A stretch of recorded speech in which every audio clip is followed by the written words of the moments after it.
Bismillahirrahmanirrahim. Assalamualaikum warahmatullahi wabarakatuh. Alhamdulillah wa bihi nasta'in. Ashhadu an la ilaha illallah wa ashhadu anna sayyidana Muhammadan abduhu wa rasuluh. Wa nusalli wa nusallim ala hadha an-nabiyil karim sayyidil mursalin wa ala alihi wa sahbihi ajma'in.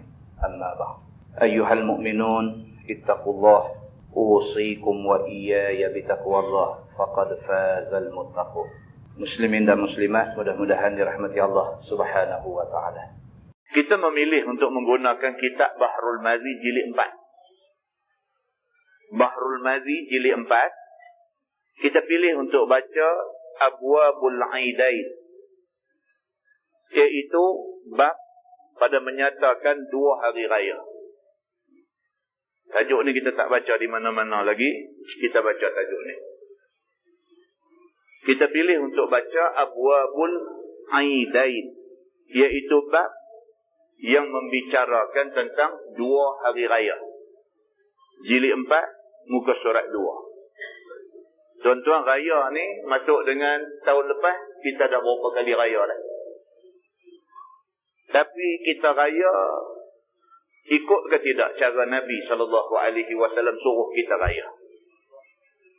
Bagaimana raya yang ditunjuk oleh Nabi SAW?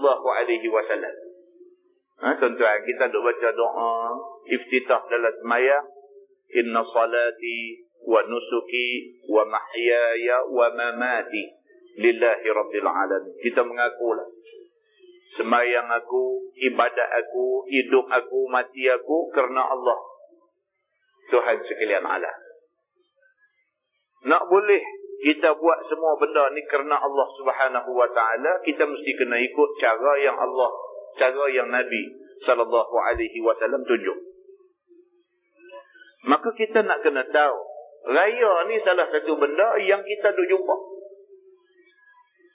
Umur kita berapa, kita boleh tahu berapa kali dah kita jumpa raya. Raya puasa, raya haji, kita dah jumpa berapa kali dah. Bagaimana cara kita nak sambut hari raya?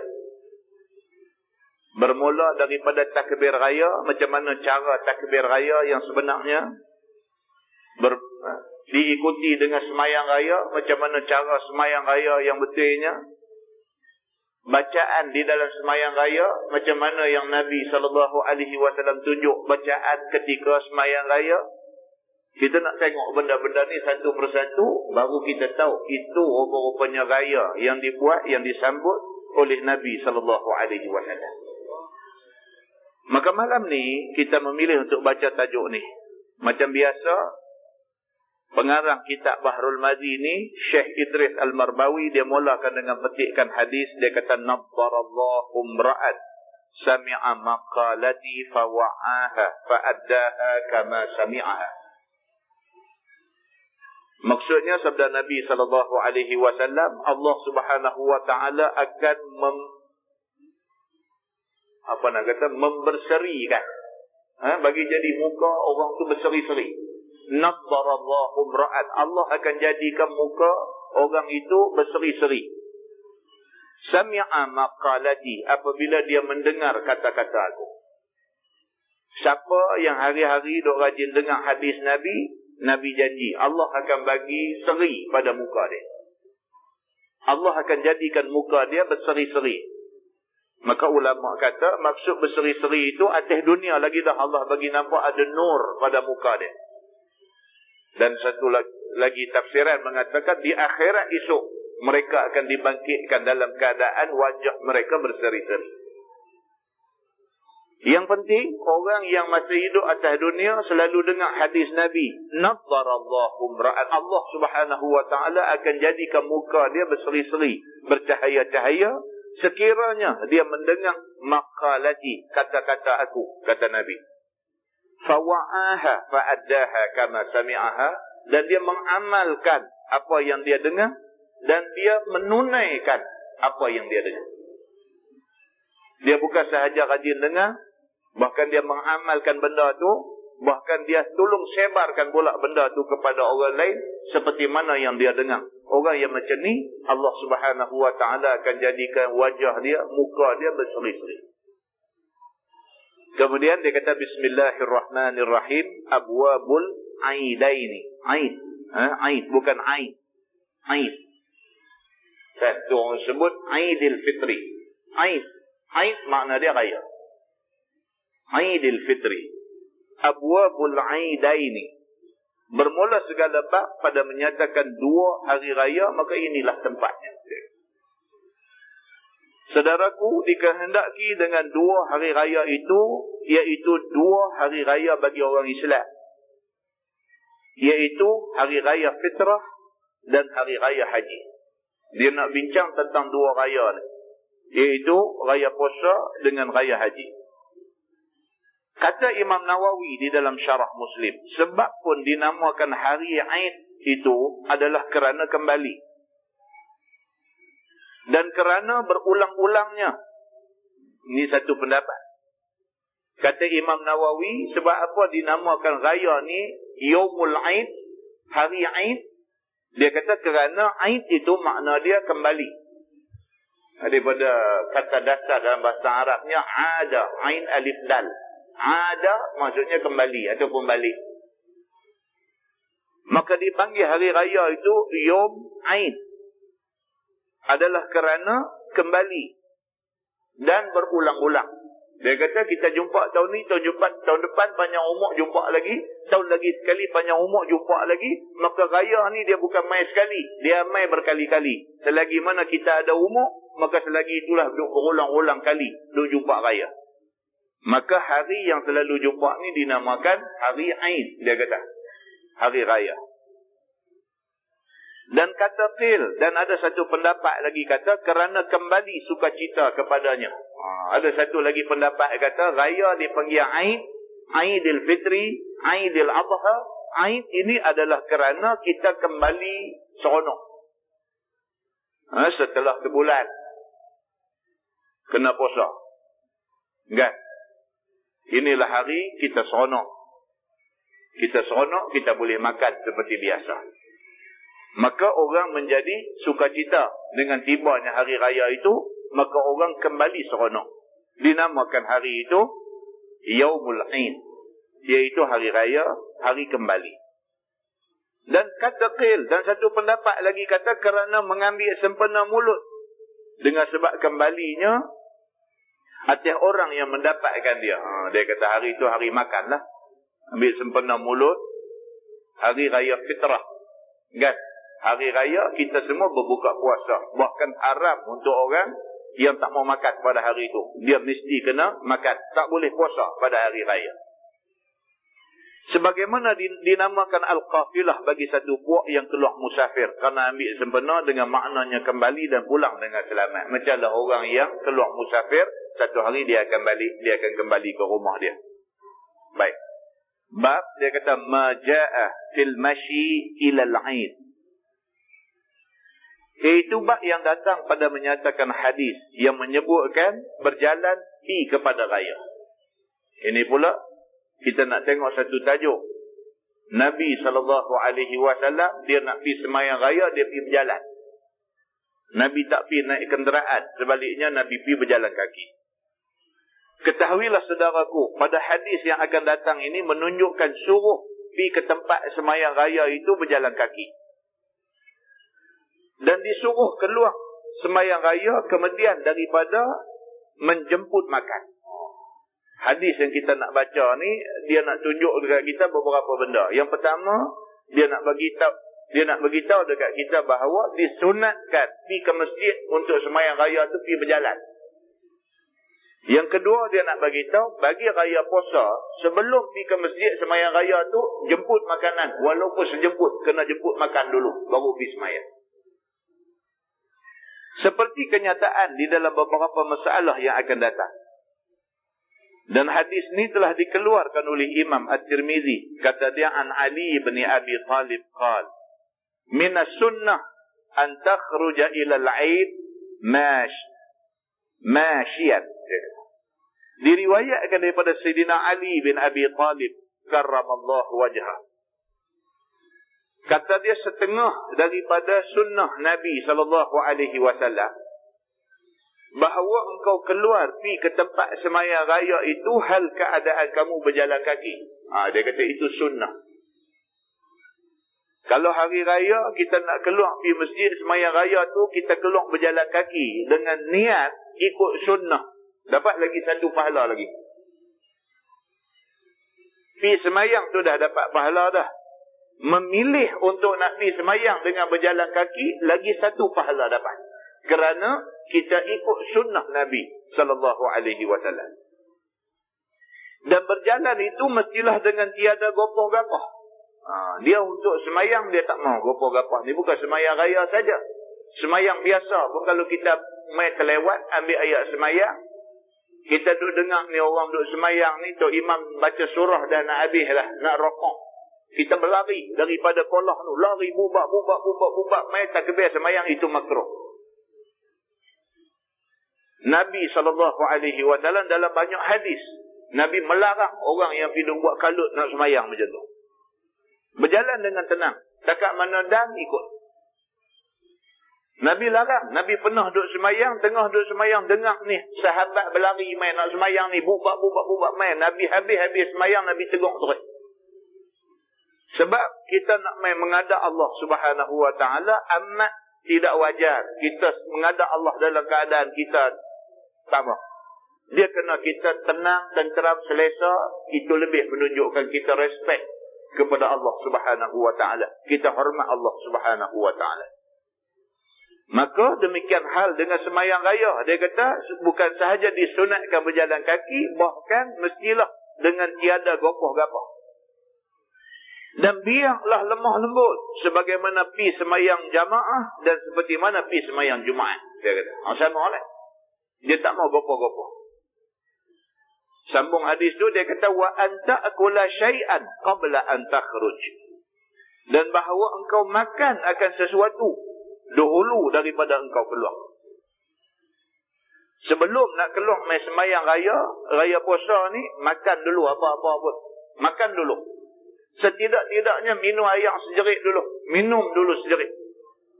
Ataupun capai ketupat buah dalam mulut dulu. Makan dulu. Maka memilih untuk makan dulu sebelum keluar mai sembahyang, lagi satu pahala lagi Tuhan bagi dekat kita. Ini benda-benda yang macam-macam ni kita buat menambah pahala kebaikan kita di sisi Allah Subhanahu Wa Taala.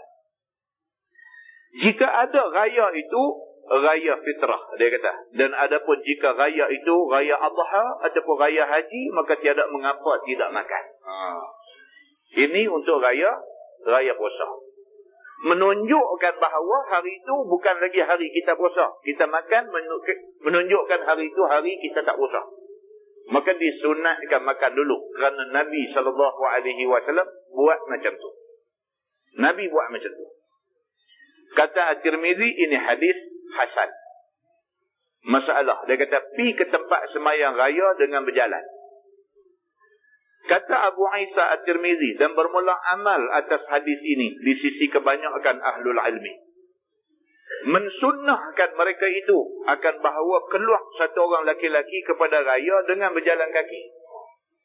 Sunat keluar berjalan kaki. Dan bahawa tiada menunggang ia, melainkan kerana uzur. Dia kata bagi kes orang yang uzur, tak larat berjalan, pilah dengan kenderaan. Tapi bagi kes orang-orang yang sihat, segar tubuh badan, sunat dia berjalan kaki. Dia kata. Tuan, benda ni dia jadi syiar. Kita tengok di Mekah, di Madinah kan, bila masuk waktu orang dia keluar Nabi masjid tu nampak. Kalau berlakulah benda tu di tempat kita ni, hebat. Nampak syiar agama tu macam tu. Jadi keluar berjalan, tengok orang berkadu berjalan ke atas jalan pakai nak pergi masjid, itu memberi satu syiar baiknya agama kita. Begitu. Kata Imam Asy-Syafi'i di dalam telah sampai khabar akan daku bahawasanya Zuhri telah berkata ia tiada menunggang Nabi SAW ketika pergi sembahyang raya, dan tiada menunggang sembahyang jenazah sama sekali. Itu dia. Ada satu orang ulama bernama Az-Zuhri. Dia kata Nabi SAW seumur hidup Nabi, dia kata Nabi pergi sembahyang raya dengan pergi sembahyang mayat Nabi pergi berjalan kaki. Dia kata gitu. Kata Asy-Syafi'i, dan aku suka bahawa tiada menunggang seorang pada hari raya dan tiada pada janazah. Maka kata Imam Asy-Syafi'i, dia kata dia pun suka macam tu. Kerana Nabi selalu buat macam tu. Dia kata kalau kita buat macam Nabi, itu cantik. Untuk semayang raya dengan semayang mayat, dia kata dia berjalan kaki. Begitu. Melainkan bahawa lemah oleh mereka yang hadir akan dia daripada laki-laki ataupun perempuan daripada berjalan, maka tidak mengapa ia menunggang. Maka jika menunggang juga ia, walaupun ketiadaan sakit, maka tiada suatu atasnya. Dia kata kalau dia tak mau berjalan, dia nak pergi dengan kenderaan juga, tak ada salah apa. Dia kata cumanya Nabi pergi berjalan untuk semayang raya dengan semayang mayat. Kalau nak pergi dengan kenderaan juga tak jadi salah, dia kata. Cumanya tak ikut sunnah Nabi sallallahu alaihi wasallam. Kata Ar-Rabi', bermula ini di sisi kita atas berjalan pi raya dan pi semayang jenazah itu, maka ada pun pulang daripada keduanya, maka tiada mengapa. Dia kata kalau pi berjalan kaki, balik nak naik kenderaan itu tidak jadi salah. Pi berjalan kaki, balik tumpang kereta orang lain, tak jadi salah, dia kata. Pi tu yang disuruh supaya berjalan kaki, dia kata. Bab, dia kata. Bab baru, bab ma ja'a fi salatil aidain qabla al-khutbah. Iaitu bab yang datang pada menyatakan sembahyang dua hari raya dahulu daripada khutbah. Dia pelik daripada sembahyang jemaat. Sembahyang raya, sembahyang dulu. Lepas sembahyang baru khutbah. Berbeza dengan sembahyang jemaat, khutbah dulu, lepas tu baru sembahyang. Ada orang tak pernah sembahyang raya, baru tu sekali nak pergi sembahyang raya. Dia pergi tengok orang duk khutbah. Dia kata cantik, dia kata. Aku ingat lambat lah, dia kata. Tengok baru khutbah, dia dah tak sembahyang lagi. Dia pun langkah. Masuk pintu sop depan pula lagi. Dengan sampin, tengok dia dengan apa, langkah pintu depan sekali. Oh, dia tak tahu orang bergaduh tengok dia. Kan? Orang bergaduh tengok dia, dia apa dosih diri. Dia langkah, dia ingat nak sembahyang. Tengok habis khutbah, pakai salam apa semua, keluar bil kutu je. Dia kata apa, masjid ni pelik ni, tak mayang ni. Dia tak tahu orang sembahyang dulu dah, kan? Tuan-tuan jangan cakap orang tak reti, tuan-tuan. Dia macam-macam boleh jadi. Tak reti. Orang tak reti. Bukan kata tak reti, kan? Sembahyang raya ni setahun 2 kali. Setahun 2 kali, kan? Jadi kadang-kadang dia dah 5 tahun dah duduk tak sembahyang raya. Dah 5 tahun dah. Tuan-tuan, orang yang tak reti, dia takut. Orang yang tak reti ni takut. Orang yang tak reti sembahyang mayat, cuba heret dia ajak pergi sembahyang mayat, pucat sampai ke kaki. Dia takut, dia tak reti. Apa ni sembahyang apa pelik ni, tak ada rukuk, tak ada sujud, tak ada apa ni, duduk berdiri, duduk takbir, tak habis-habis ni, dia kata. Kan? Orang heret dia pergi juga, pergi berdiri celah-celah orang tu, duduk kelin tengok orang buat lagu mana, kan? Orang angkat tangan, dia angkat tangan, orang angkat tangan, dia angkat tangan, dia pun tak tahu dia pun baca apa, betul. Tengok lagu bagi salam sambil berdiri. Dia pun buat juga, bagi salam juga. Lepas tu dia tak tahu nak buat apa. Duk tengok orang buat lagu mana. Tak reti, ni tak usah kata lah. Kan? Sembahyang raya pun macam tu lah. Orang tak reti lah. Dia duk biasa sembahyang jemaat, dia tak biasa sembahyang raya. Maka bila dia pergi sembahyang raya, dia nak buat lagu jemaat lah. Orang duk baca khutbah, dia langkah pisah depan. Tak tahu orang pakai bangkit balik, dia pucat seorang dia. Kan? Ini dia nak beritahu kita. Ni apa cerita ni, khutbah dulu, khutbah kemudian ni macam mana? Dia kata, ketahuilah saudaraku, bermula masyru' sembahyang raya itu, iaitulah dahulu daripada khutbah. Ini yang disyariatkan, yang masyru' di sisi agama. Sembahyang raya tu, dia kata dahulu daripada khutbah. Pipi tu sembahyang dulu. As-salata jami'ah, as-salata jami'ah, rahimakumullah, sembahyang dulu. Kawah tak reti, jangan buat pasal dia tak reti, duduk depan. Kan? Orang semua duduk berdiri nak sembahyang, orang cuit dia qomat langsung. Allah Akbar, Allahu Akbar, asyhadu an la ilaha illallah. Dia baru tahu dia qomat pula. Sembahyang raya mana ada qomat apa, tak ada. Dia kira nak sembahyang qomat. Kan? Jangan kata benda ni. Kadang-kadang bukan dia tak reti, dia pun benda jarang-jarang sekali buat. Kawan cuy, Allahu Akbar Allah, orang nak geruh dia berbetis, dia pergi qamat terus. Kan? Ini ceritanya dia kata. Maka tidaklah ia seperti semayang jemaah. Semayang raya ni bukan macam semayang jemaah. Yang ni kemudian sembahyangnya daripada khutbah. Kalau semayang jemaah, khutbah dulu. Habis khutbah, tak lagi baru semayang. Raya sebaliknya, dia kata. Maka semayang 2 hari raya itu, dahulu daripada khutbah itu, ialah diperbuat oleh Nabi SAW dan khalifahnya. Zaman Nabi memang buat macam tu. Semayang dulu, baru khutbah. Sayyidina Abu Bakar, Sayyidina Umar, Sayyidina Osman, Sayyidina Ali, khalifah Rasulullah ini semua pun buat macam tu. Semayang dulu, baru khutbah.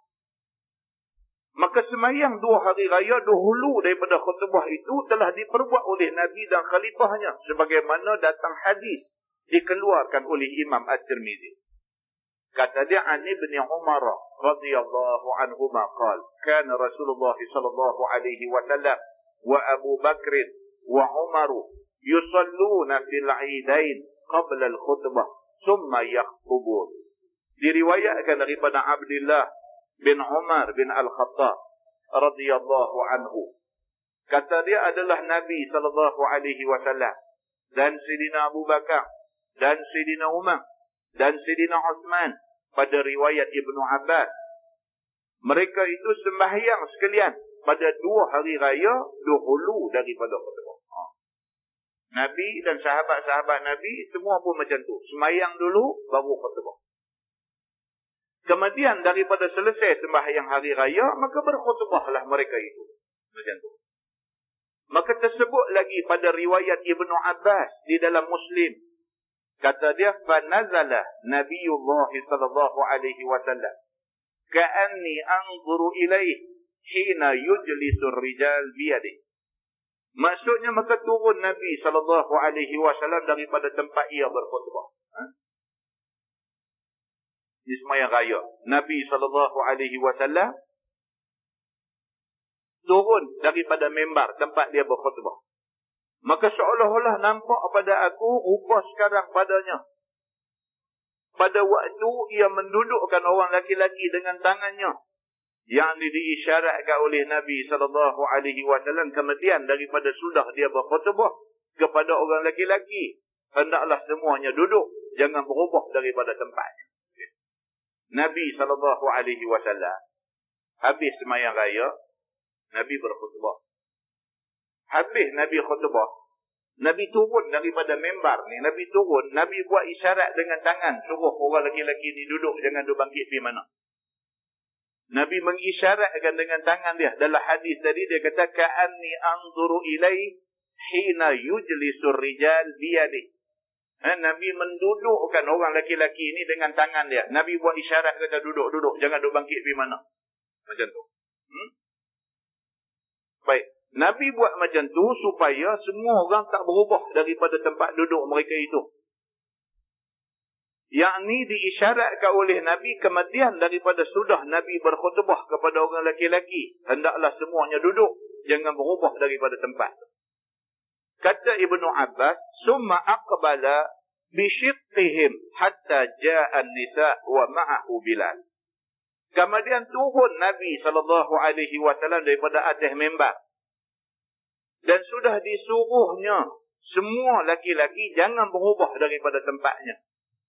Lalu beradak Nabi SAW kepada laki-laki itu, hal keadaan Nabi membelah mereka itu, meminta jalan, pergi menuju kepada perempuan-perempuan yang semayang dan hadir jauh di belakang sana.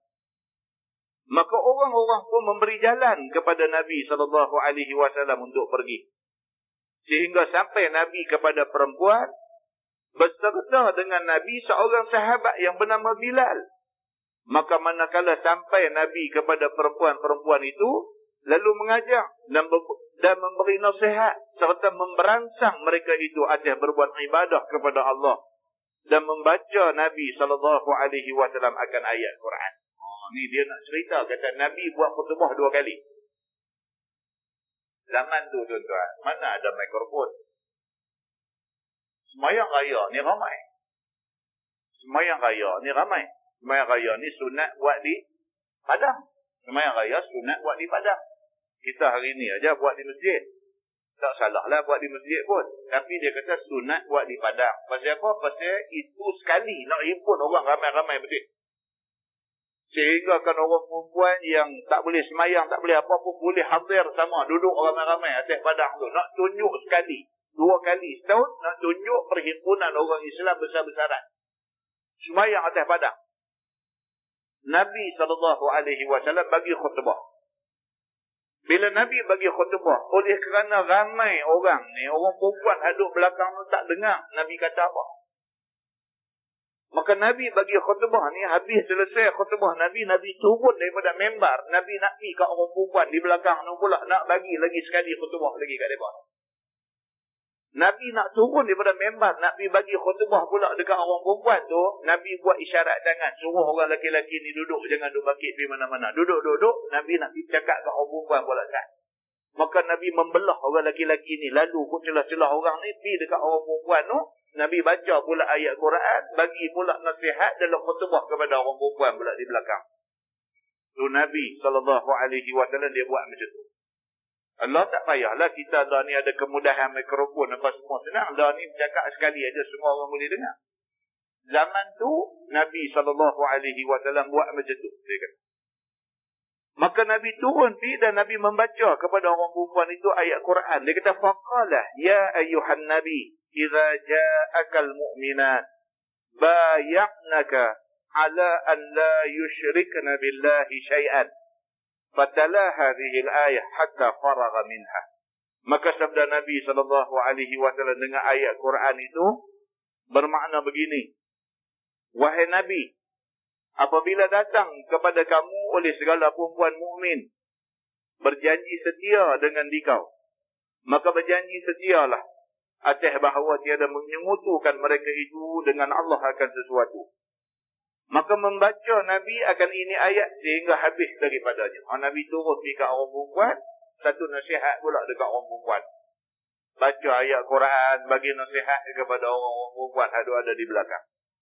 Summa qala hina faragha minha antunna ala zalik. Kemudian sabda Nabi SAW pada ketika habis baca ayat Quran itu, engkau sekalian wahai perempuan disuruh atas yang demikian itu. Apabila didengar oleh segala perempuan agar sabda Nabi SAW yang demikian, lalu disahut oleh seorang daripada mereka itu. Nabi baca ayat ni semua. Last sekali Nabi kata ke orang perempuan, wahai orang perempuan, dengar baik-baik. Apa yang aku kata dekat hangpa tadi, apa yang aku bagi tahu dekat hangpa tadi, hendaklah hangpa taat kepada perintah Tuhan dalam ayat tu. Bila Nabi kata lagu tu, satu orang perempuan sudah jawab balik dekat Nabi. Faqalat imra'atun wahidah lam yajibhu ghairuha minhunna. Na'am ya Nabi Allah, la yadri hina idzin man hiya. Maka kata satu orang perempuan yang tiada menjawab oleh yang lain daripada mereka itu. Bila Nabi kata, baik-baik, hampa dengar apa yang aku kata tadi, hampa kena turut apa yang aku kata. Bila Nabi kata lagu tu, semua orang perempuan diam. Satu aja orang, dia sudah cakap dekat Nabi. Dia kata, na'am ya Nabi Allah. Dia kata, ya, wahai Nabi Allah. Tiada tahu Nabi ketika itu siapa ia yang menyahut sabdanya itu. Bunyi suara kata, ya Rasulullah, kami akan dengar apa yang kamu suruh. Nabi tak tahu siapa yang kata, sebab orang perempuan tu ada ramai depan Nabi. Oleh sebab ramainya perempuan itu, maka Nabi tak tahu siapa yang cakap tu. Dan berselubungan mereka itu di dalam tudung mereka itu.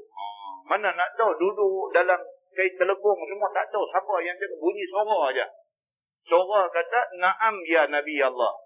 Ya wahai Rasulullah, kami akan dengar apa yang kamu suruh kami buat. Nabi dengar suara, tapi Nabi tak tahu siapa yang cakap tu. Begitu.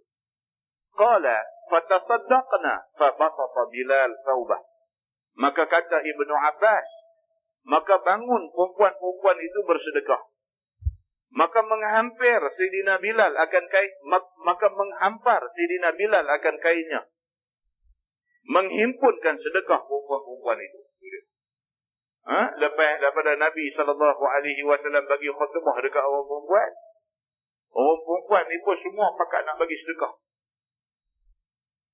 Nabi SAW pun suruh Bilal ambil kain serban dia hampak. Orang perempuan pakat main duk bagi sedekah, duk lumbuk atas kain serban Nabi SAW, atas kain Bilal ni. Pakat duk lumbuk atas. Kan, orang perempuan ni, mereka ni memang kuat sedekah. Orang lelaki-lelaki ni dia kedekut sikit. Kan? Macam dia kerja susah payah dia cari duit. Jadi dia rasa sayang duit dia. Orang perempuan ni dia tak boleh. Dia tengok main nampak susah sikit, nampak miskin sikit, apa ada dalam rumah dia nak golong bagi semua. Mereka ni jenis macam tu. Bukanlah sejak zaman Nabi dulu macam tu. Sejak zaman Nabi dulu macam tu. Nabi SAW dia bercakap sikit dekat mereka, bagi sikit semangat suruh mereka bersedekah dan sebagainya. Apa ada di badan nak bagi habis. Ada gelang nak bagi gelang, ada rantai nak bagi rantai, ada apa semua di tangan nak bagi habis. Duit ada pun nak bagi. Maka Bilal bin Rabah pun terus ambil kain hampak. Orang-orang perempuan ni pun main bubuh. Barang-barang kemas mereka, duit ringgit apa semua bubuh dia atas kain ni. Dia kata, summa qala wahalummu fidan lakunna abi wa ummi. Kemudian kata Bilal, halummu, mari Bilal kata, tebus bagi sekalian kamu bapa aku dan ibu aku. Bilal pun panggil lagi lah. Mai, dia kata bagi sedekah, jangan tak bagi. Lagu tu Bilal pun halummu ni maksud mai lah, mai. Halummu maksudnya mai. Siapa nak bagi-bagilah ni. Gitu. Faja'alanna yulqina al-fatha wal khawatima fi thawb Bilal. Maka jadilah perempuan-perempuan itu mencampur cincin besar dan cincin kecil di dalam kain Bilal itu. Bila dengar Bilal kata halummu fidan lakunna abi wa ummi, Bilal kata, mai lekas, siapa nak bagi sedekah, mai bagilah ni. Aku sumpah atas nama mak dengan ayah aku. Maksudnya siapa bagi ni pahala besar. Orang perempuan ni cincin kecil pun bagi, cincin besar apa ada bagi habis. Bakal lungguk atas kain yang Bilal hampak. Kata Abu Isa, dan pada bab ini ada riwayat daripada Jabir dan Ibni Afi'i di dalam Al-Um. Dia kata hadis tu hadis sahih. Dia kata dalam banyak kitab hadis menceritakan hadis yang sama. Nak cerita kata Nabi khutbah raya, habis khutbah kepada orang lelaki-lelaki ni, Nabi turun. Nabi lalu ke celah-celah orang lelaki-lelaki ni, pergi bercakap pula, pergi bagi khutbah pula dekat orang perempuan. Lepas Nabi bagi khutbah dekat orang perempuan, Nabi anjurkan mereka supaya bersedekah. Bilal pun dengar macam tu, hampak kain. Orang perempuan pakat duk bagi sedekah. Sedekah tu bukan untuk Nabi, tetapi untuk digunakan dalam kerja nak mengembangkan Islam zaman tu. Nak pakai duit, pakat bagi sedekah. Lepas pada tu, Nabi SAW balik ke mimbar dia.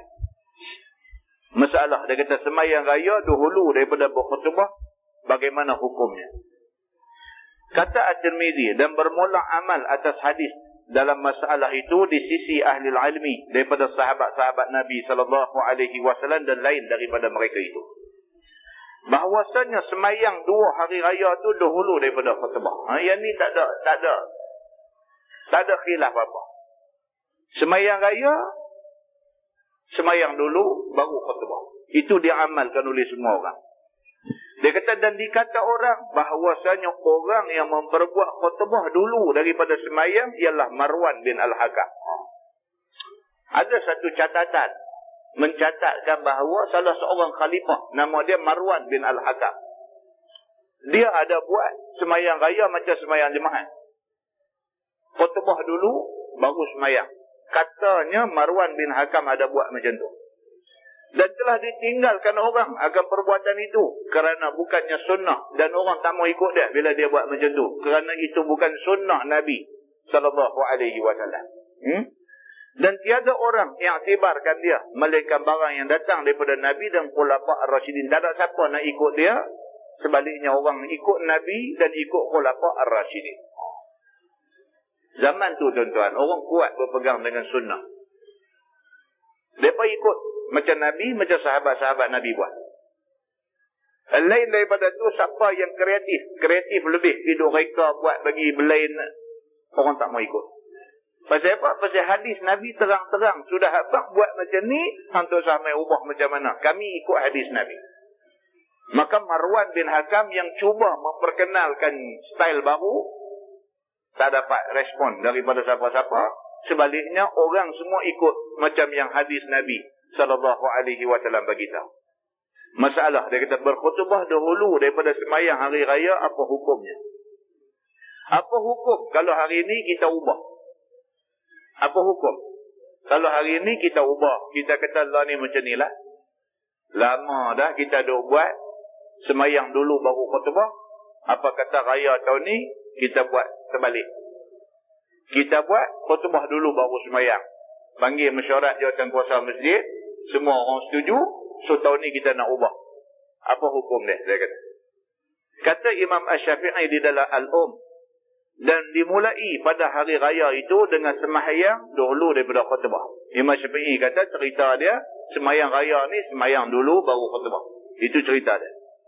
Dan jika dimulai dengan khutbah dulu daripada sembahyang, nescaya aku fikirkan kembali berkhutbah kemudian daripada sembahyangnya. Imam Syafi'i kata, kalau sekiranya ada orang nak ubah raya tahun ni, dia kata kita khutbah dulu, lepas tu semayang. Imam Syafi'i kata kalau buat macam tu, habis semayang khutbah balik sekali lagi. Lepas tu tak tahu bila nak balik rumah lah. Kan khutbah semayang, semayang khutbah, khutbah semayang, semayang khutbah. Dia jadi bila kita nak boleh balik tak tahu. Dia jadi lagu tu. Imam Syafi'i kata kalau sekiranya berlaku macam tu, Imam Syafi'i kata adalah baik selepas semayang tu khutbah balik lagi sekali. Dia kata. Dan jika tiada memperbuat ia, yang ni dia tak ulang khutbah. Dia dah khutbah dah, lepas khutbah baru dia semayang. Lepas semayang, dia buat lagu semayang Jumaat. Kan? Dia buat lagu semayang Jumaat, dia khutbah. Lepas khutbah dia semayang. Lepas semayang tak khutbah balik dah, pakat terus balik ke rumah aja. Macam mana nak jadi, dia kata. Maka tiadalah pula atasnya ulang sembahyang dan tiada kafarah. Tak payahlah. Tak payah ulang sembahyang dah. Kira sudah balik bilah, dia kata.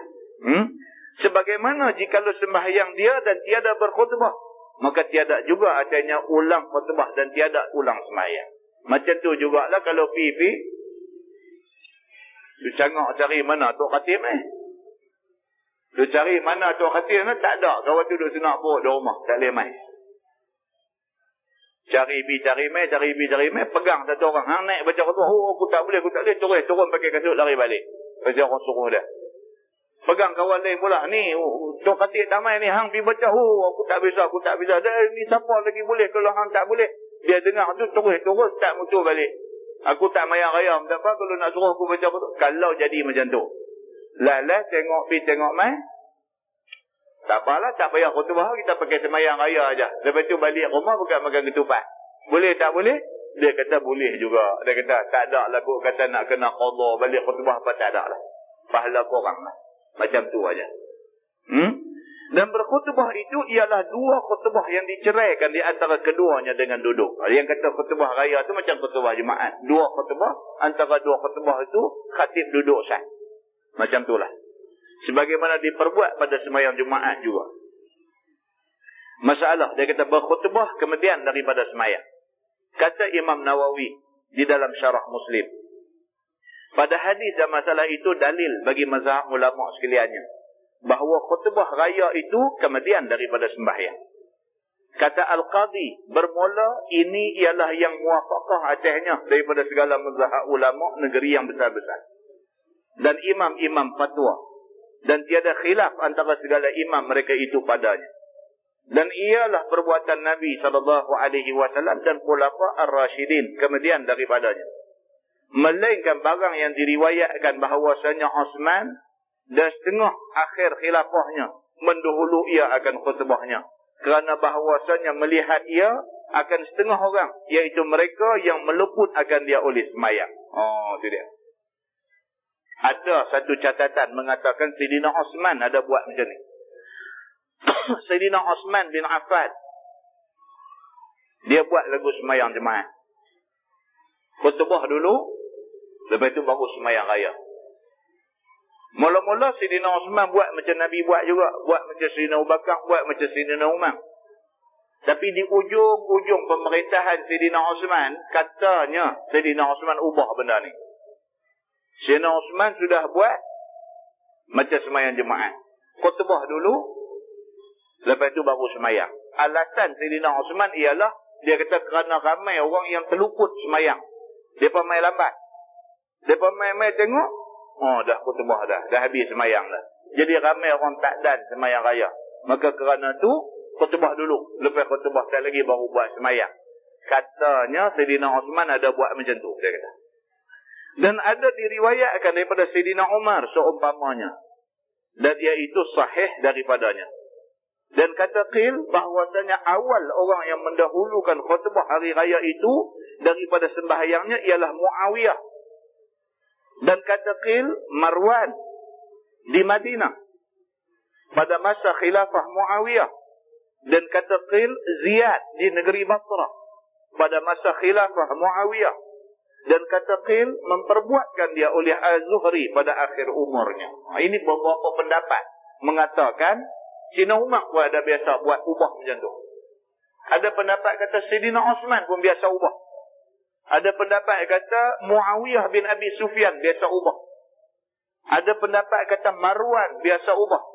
Ada pendapat kata Ziyad biasa ubah. Ubah buat macam semayang jemaah. Khutbah dulu baru semayang raya. Alasan dia satu aja. Dia kata kerana orang tak ada nak main. Orang tak ada nak main. Bila dia main-main tengok, semayang 2 rakaat sah aja. Jadi tak ada. Dia duk sangka semayang pukul 9. Dia main 8.45, rupanya orang semayang 8.30. Tuan-tuan tahu dalam masyarakat kita ni, ada orang, dia tak semayang fardu, dia tak rasa apa. Tapi dia terlepas semayang raya lah, dia teriak merau. Ada orang macam tu ada. Dia tak semayang subuh, dia tak ada apa-apa pun. Dia bagi relax Bini dia duduk belecak ke dia, apa abang ni, dia kata ni.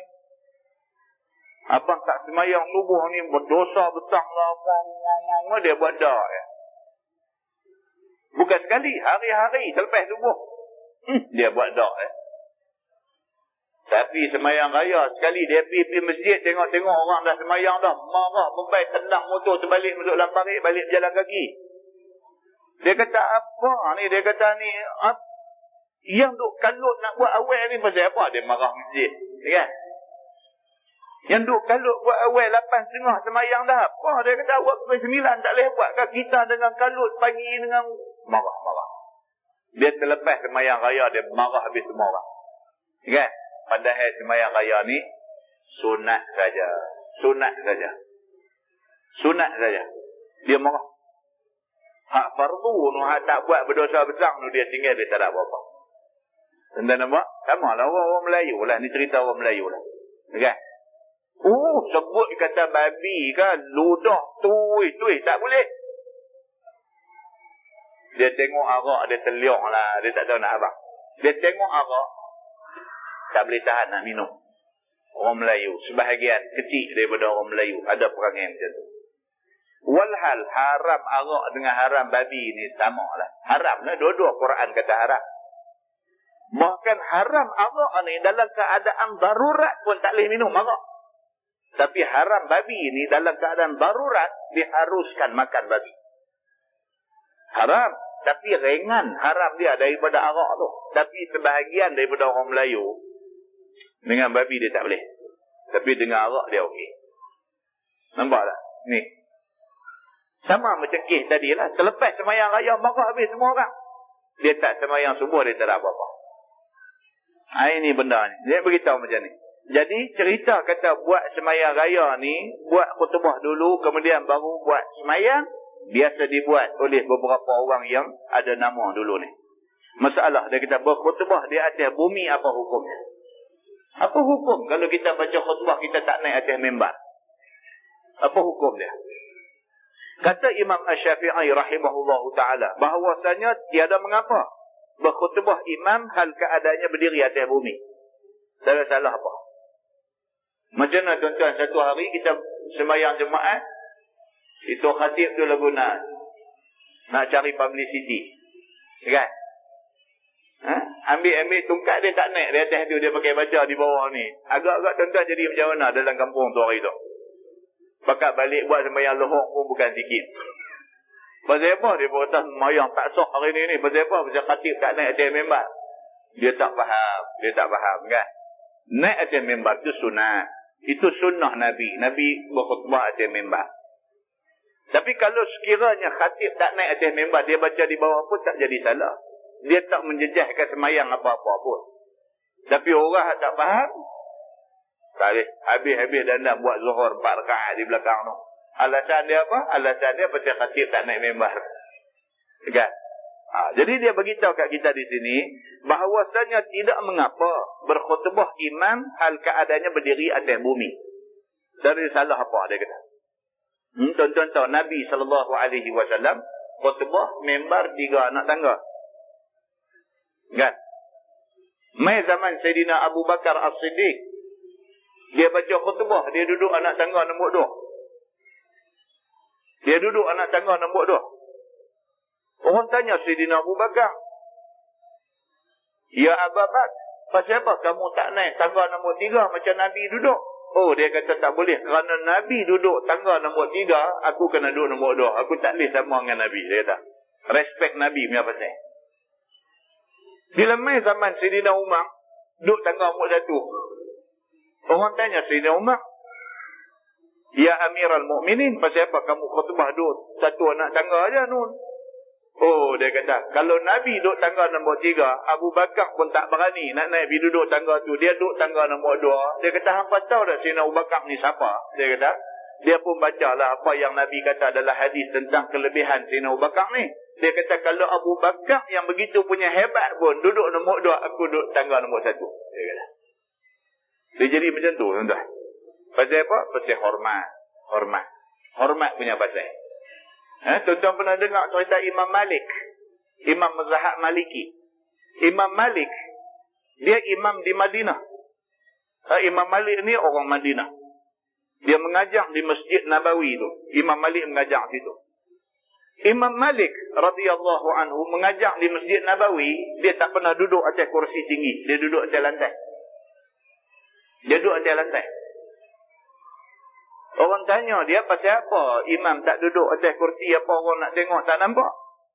Dia kata mana mungkin dia nak duduk atas kursi sedangkan kubur Rasulullah duduk ada di bawah. Dia kata dia duduk atas lantai, dia tak mau duduk berdiri, dia hormat dekat Nabi sampai macam tu sekali. Dan dia duk mengajar macam tu. Khalifah zaman tu mai mengaji, mai duduk atas kursi. Imam Malik duduk sila di bawah ni. Orang semua duduk mengajar duduk ni kerana hormat makam Rasulullah duduk ada situ. Mai khalifah duduk atas kursi. Imam Malik tengok, dia suruh khalifah turun. Duduk atas lantai. Orang semua terkejut. Dia suruh tolong turun duduk bawah. Kalau tidak dia tak mau mengajar apa. Dia suruh turun duduk atas lantai. Pasal apa? Pasal dia pun hormat dekat Nabi. Hang lagi kena hormat dekat Nabi. Turun duduk atas lantai. Dan khalifah masa tu pun tak ada apa-apa. Bila dengar kata imam ni tegur, dia pun turun duduk di bawah. Hormat. Ni nak cerita kata hormat. Kita hari ni tuan-tuan, kita boleh jadi reti sikit, ada ilmu sikit, adalah guru mengajar kita dulu. Kita jumpa guru kita ni, kalau nama kata Ustaz Ismail, panggil Mail lah. Oh, dahsyat kita ni ya. Dia jadi tak erti hormat orang. Dia jadi lagu mana tu, mengaji tak terang mana, tapi dia tak erti hormat orang. Pelik kita lah ni, dia jadi pelik. Boleh sikit aja, tapi sombong tu dahsyat. Ustaz kita dulu, dia mengajar kita dulu. Walaupun dulu dia mengajar kita kena alif bata aja, dia mengajar peringkat asas saja, tapi dia yang ajar kita alif bata tu. Dia guru kita, ke mana pun dia guru kita. Jumpa kena hormat dia. Jumpa pergi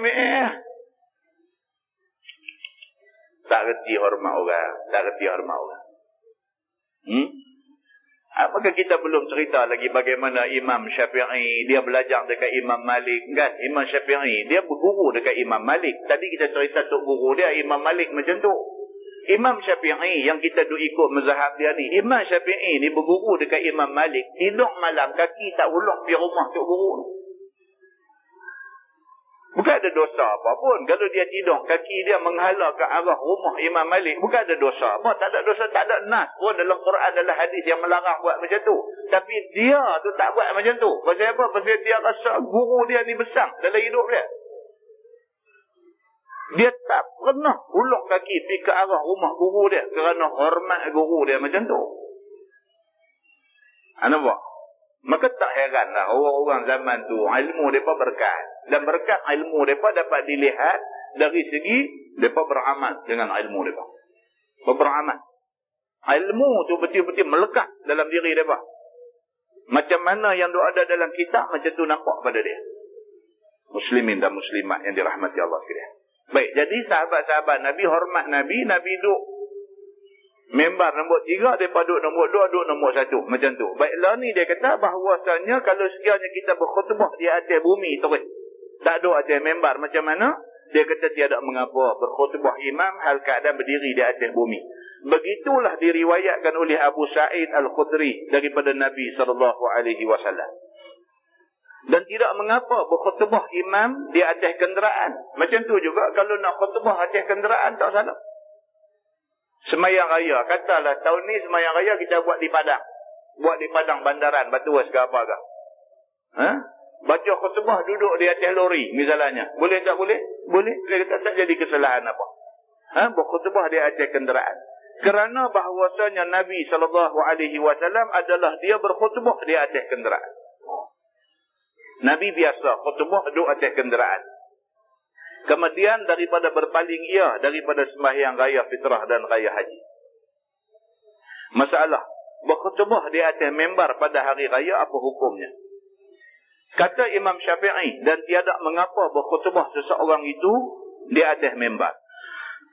Kerana maklum bahawasanya Nabi SAW berkhutbah dia di atas membar hari Jumaat. Khutbah atas membar memang tak ada salah lah. Memang Nabi pun khutbah atas membar. Dan dahulu daripada itu adalah Nabi berkhutbah berdiri bersandar pada tiang korma. Ini kita dah baca di mana dulu ni? Cerita Nabi SAW sebelum ada membar ni, Nabi baca khutbah duduk atas tanah aja.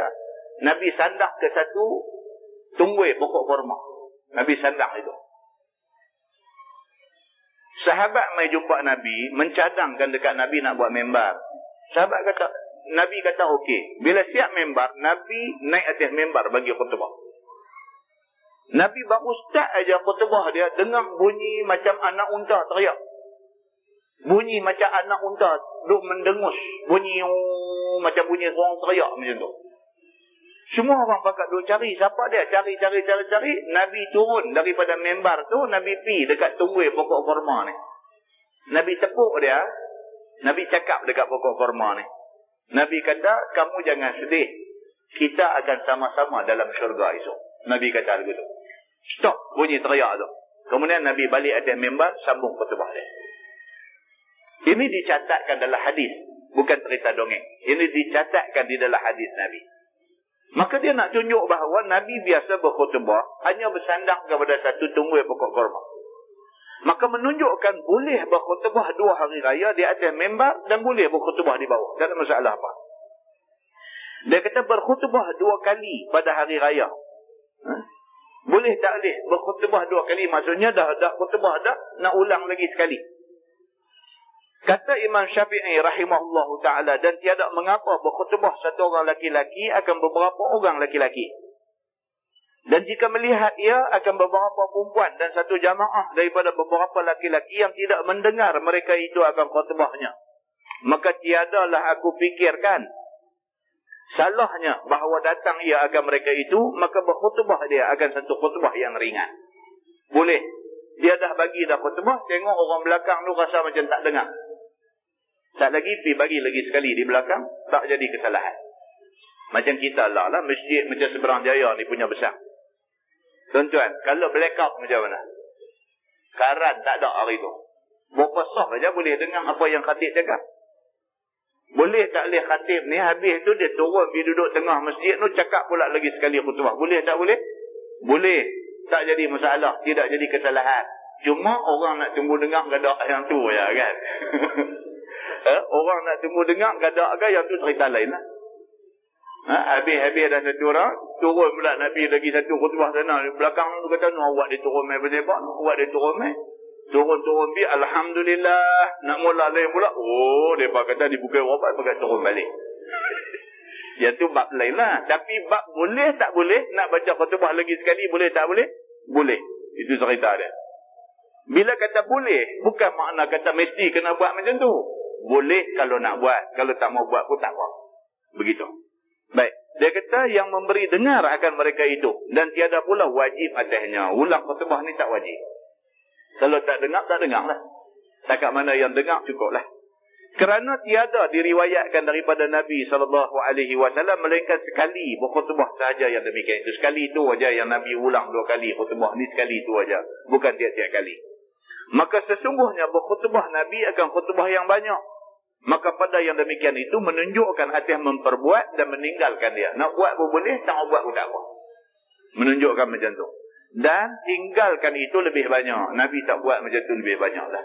Sebab apa? Sebab semua orang pun ada kerja, ada urusan, ada hal. Bila ulang 2-3 kali khutbah, 5 sah satu khutbah, 5 sah satu khutbah, saat dia kejam tu iman dalam kolah belakang. Dia pun marah kan? Tak boleh lah. Ini pun kita kena cerdik lah. Jangan sampai orang marah. Dia kata. Masalah berkhutbah duduk pada hari raya, adakah harus? Kata Imam Asy-Syafi'i di dalam dan tiada berkhutbah imam pada segala hari raya itu melainkan berdiri. Kerana bahawasanya berkhutbah Nabi SAW berdiri. Melainkan bahawa adalah imam ataupun seorang itu sakit. Khutbah berdiri.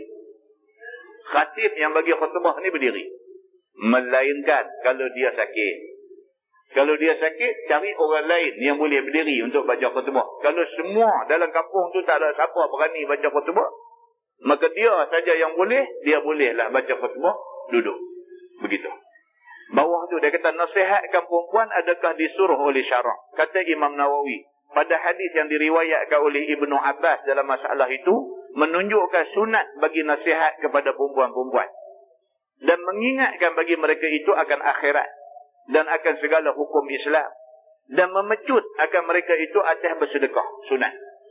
Orang perempuan, tuan-tuan tahu, yang paling rajin mengaji ni orang perempuan. Sebenarnya, yang paling rajin mengaji ni orang perempuan. Nak boleh dapat kuliah pengajian orang laki-laki ramai ni susah tu kan. Tapi buat kelas mengaji petang ke apa-apa untuk orang perempuan. Orang perempuan cukup ramai. Dia turun pergi penuh. Turun pergi lena pun bukan sikit. Tapi dia rajin pergi. Ni yang kata bagus orang perempuan ni. Dia pergi lena pun tak apa. Tapi dia ambil berkat majlis ilmu tu. Dia nak pergi bagi ada ya. Dia duduk saat ya 5 minit. Nak. Saat ni jaga pula nak beli barang. Apa orang jual golong dan sebagainya kan. Pun jadi ya. Dia main tu kira dah bagus dah. Yang paling rajin mengaji ni orang perempuan. Kan? Jadi dia kata apa? Dia kata bagus. Dia kata kalau sekiranya kita bagi nasihat kepada orang-orang perempuan. Dan orang perempuan ni dia cukup kuat ni. Nak amal apa dia tahu ni. Dia cukup kuat. Nombor 1 kalau doa. Dia cukup syok. Dia syok dia mengaji dekat ustaz tu. Pasal apa? Pasal ustaz tu rajin bagi doa. Pasal tu aja dia syok ni. Orang perempuan, dia suka macam ni. Tak lagi doa penerang hati, tak lagi doa pasal anak ketegak tak dengar cakap. Dia suka macam tu. Jadi sesuai dengan dia suka dengar benda-benda macam ni, banyak akan bagi nasihat dekat mereka ni. Orang lelaki susah kan? Nak boleh main masjid, dah boleh main ni cukup baik. Cukup baik. Orang lelaki susah. Kata Imam Nawawi, dan ini sekiranya tiada terjadi atas mereka itu mufsidah. Dan tiada takutkan fitnah atas orang yang menasihatkan. Dan atas orang yang kena nasihat. Atau lain daripada keduanya. Bagus. Buat kelas pengajian untuk orang perempuan saja ni. Bagus. Dia kata. Dengan syarat. Dia kata tidak jadi fitnah. Buat kelas untuk orang perempuan. Kelas mengaji untuk orang perempuan ni bagus. Dia kata. Tapi dengan syarat. Dengan syarat tak jadi fitnah dekat kawan hak dia mengajar. Dan tak jadi fitnah dekat kawan hak main mengaji. Kalau jadi fitnah, tak maaf. Sampai tiap-tiap kali ustaz tu habis mengajar, ada seorang orang perempuan duduk tunggu, duduk tanya dia macam-macam, ngongek-ngongek, ni kahwin. Benda ni boleh jadi. Dia duduk tunggu, ya ustaz ni habis, ya dia nanti lompat habis. Ustaz ni habis, ya dia nanti lompat habis. Sampai sekali tak apa, 2 kali, duk main 5 kali, duk main 7 kali, ustaz ni pun dia main syong satu macam pula. Tak mau. Kalau jadi macam tu, dia kata ini sudah menjadi fitnah dan membawa mufsidah. Dia kata membawa kerosakan. Kalau macam tu tak lewat. Dia Islam dia jaga. Dia tak mau ni buka, jangan ada loophole untuk nak jadi benda tak elok. Islam tak mau. Sebab Islam dia ada kaedah. Dia kata sadduz zara'i'.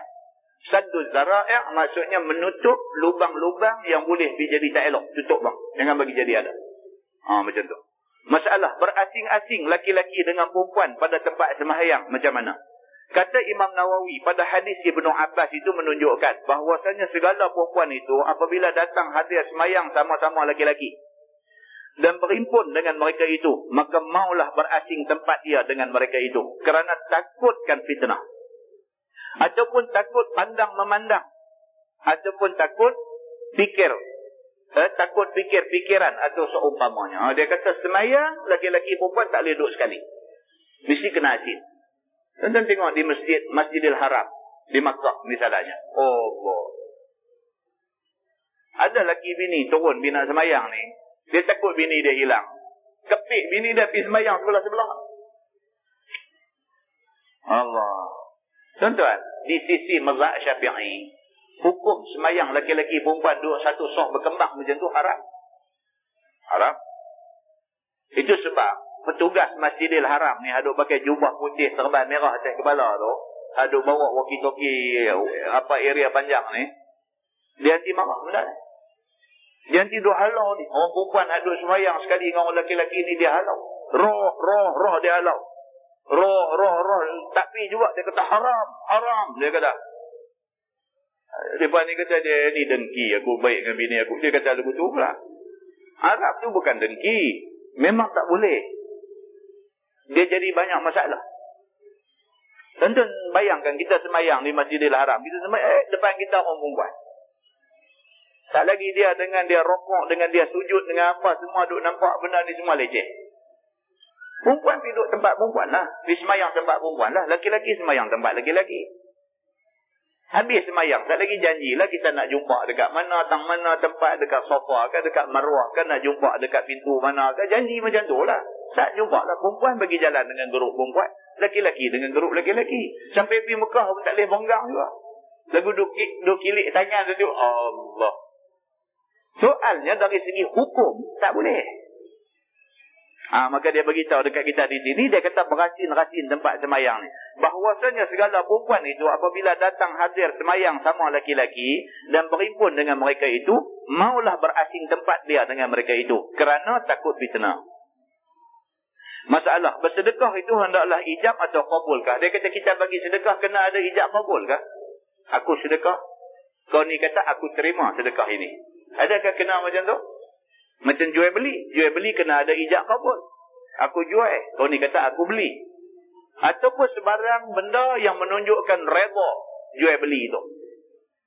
Seorang yang kata aku jual, kau ni pakai senyum-senyum lari gitu ya. Sah juga. Ataupun kawan hak jual tak kata apa, kawan hak beli kata aku beli. Sah juga. Ataupun hak jual pun tak kata apa, hak beli pun tak kata apa. Ada satu orang pula tengok benda ni, dia pula tanya. Dia kata, hang jual kat dia kan? Dia ni kata, sah juga. Yang pentingnya, ijab dan kabul mesti kena ada. Sebagai satu tanda wujud keredaan. Kemudian mai zaman mutaakhir, zaman moden lah ni, ulama-ulama yang kemudian ni kata, ijab dan kabul boleh digantikan dengan resit. Sebab resit itu menunjukkan redha dua pihak, jual dan beli.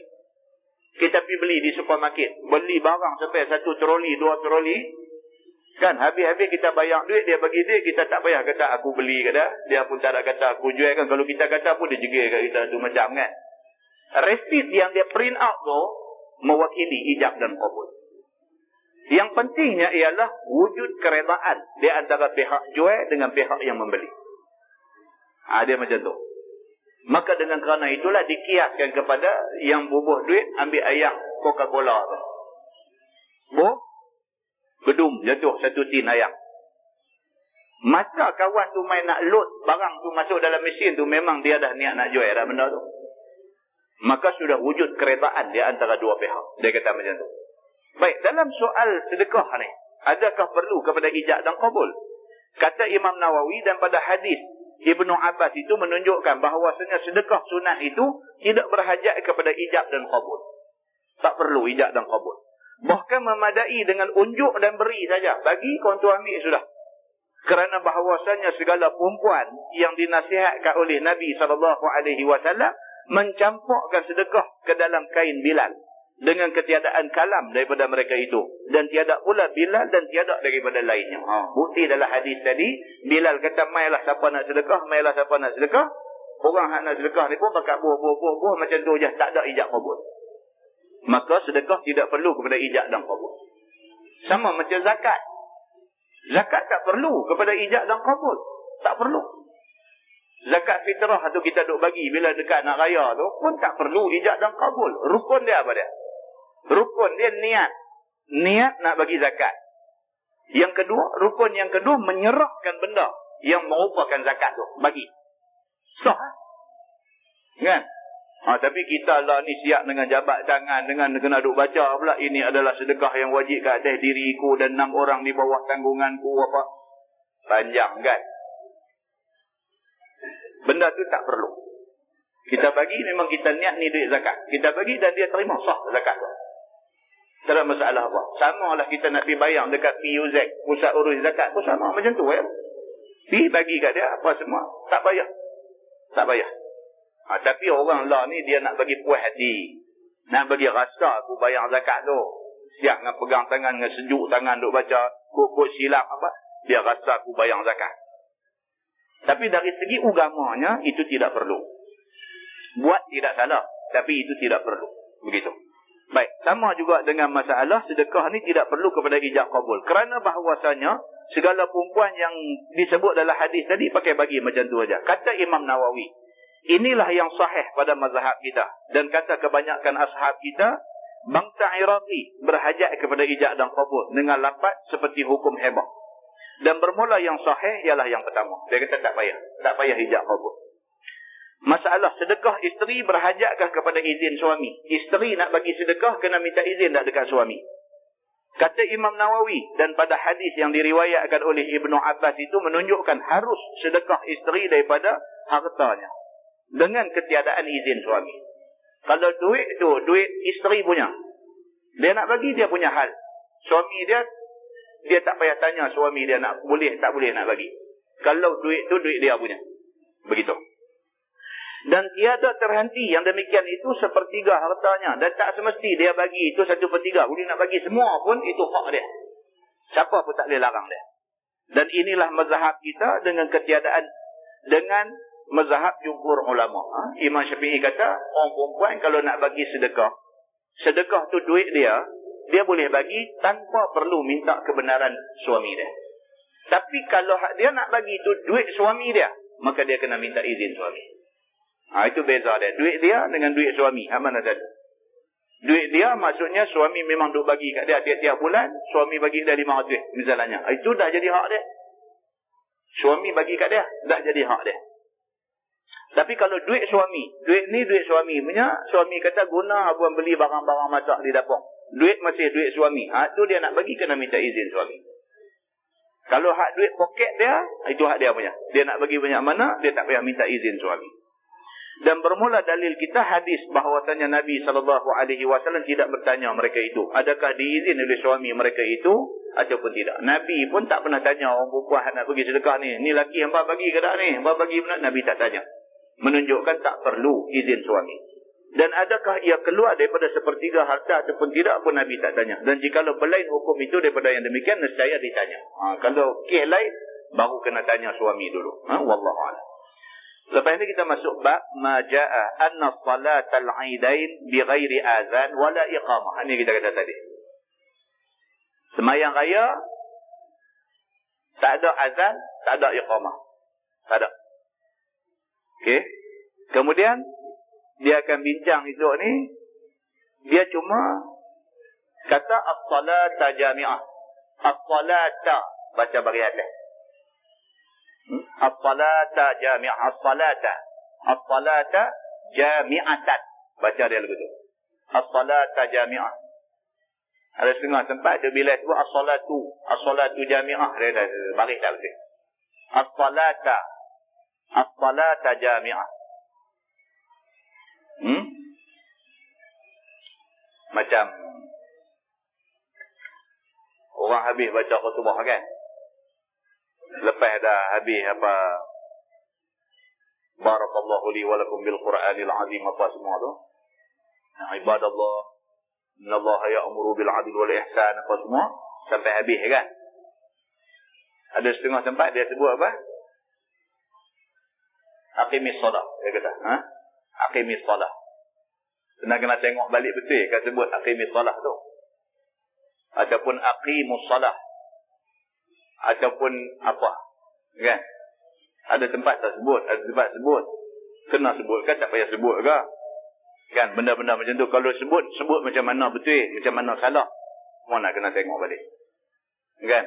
Benda ni dia bukan apa, dia nahu. Dalam bahasa Arab, dia nahu, grammar. Jadi kita nak gunakan perkataan-perkataan itu dalam ibadat. Janganlah salah grammar. Bagi betul lah. Bagi betul. Macam mana nak sebut. Jadi dia kata semayang raya ni, dia tak ada qamat, dia tak ada azan. Tak ada. Habis sangat dia kata as-salata jami'ah. As-salata jami'ah rahimakumullah. Ataupun dia kata halumu ila salah. Dia kata halumu ila salah. Jom kita pakai semayang. Macam tu. Ataupun dia kata hayya ala salah. Macam tu. Itu semua tu mengikut pendapat ulama-ulama, dia kata boleh.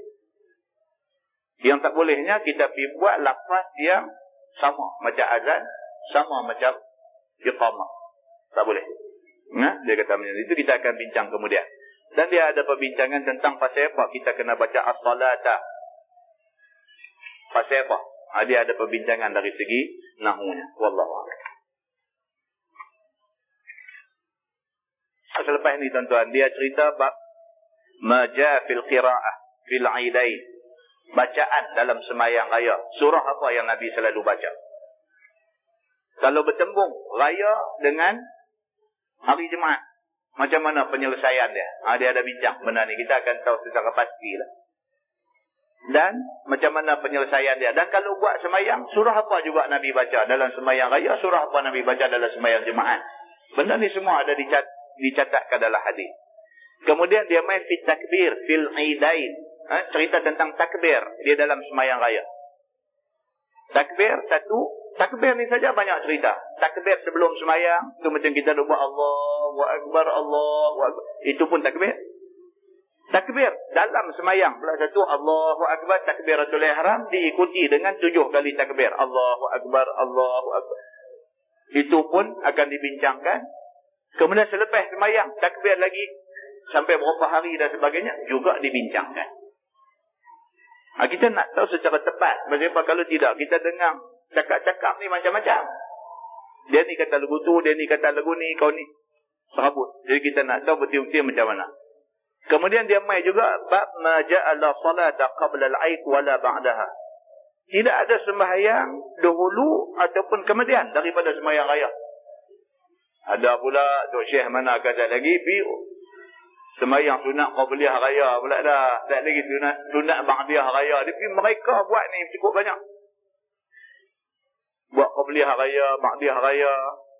Pasal apa? Jadi dia kata semua sembahyang ada qabliyah, ada ba'diyah. Raya-raya pun kita pergi habis sekali. Dia kata qabliyah satu, ba'diyah satu. Dia kata kan, tak maulah hidup mereka buat ni semua, kita tak mau. Kemudian dia main perbahasan maja fi khurujin nisa fil 'idain. Cerita orang perempuan keluar semayang raya ni macam mana, boleh ke tak boleh? Kalau boleh macam mana, kalau tak boleh macam mana? Kemudian last sekali dia kata fi khurujin Nabi sallallahu alaihi wasallam ila al-'aid fi tariq wa ruju'ihi min akhar. Nabi tiap-tiap kali keluar pergi semayang raya, Nabi pergi ikut jalan lain, balik ikut jalan lain. Nabi tak pergi jalan tu, balik jalan tu. Nabi pergi ikut jalan ni, balik ikut jalan lain. Dia ada hal pasal apa Nabi buat macam tu. Dia akan bincang tajuk tu. Kemudian dia kata bab ma jaa fil akli yaumil fitri qabla al khuruj. Cerita pasal suruh makan dulu sebelum pergi sembahyang raya puasa. Dia suruh makan dulu. Lepas tu habis tajuk pasal sembahyang raya. Jadi saya dah bajet muka surat ni dijangka kita dan khatam sebelum raya. Kan? Dijangka. Jadi insya-Allah raya tahun ni kita raya secara betul ni. Kan? Insya-Allah. Kalau kita dah khatam tajuk ni dia sikit ya, lebih kurang 20. Tak sampai 20 muka surat. Kita dan khatam sebelum bulan puasa. Bulan puasa dah bulan 10. Bulan 10 dah puasa dah. Mana kuliah bulan 10 takat minggu ketiga je. Takat minggu ketiga je. 27 hari bulan 10 dah 1 Ramadan. Sebelah Jaya dan insya-Allah panjang umur tak ada ganggu apa. Itu sebab tadi kita panjang sikit. Pasal dia mesti berhenti pada, kalau tidak dia lari. Lari raya tak syok, dia tak ada kata. Kan? Dia pasal itu kan. Jadi mudah-mudahan kita dapat sesuatu yang jelas tentang raya insya-Allah. Wallahu a'lam. Yang baik daripada Allah, yang tak baik silap saya. Kita tangguh dengan tasbih kafarah dan suratul Asr.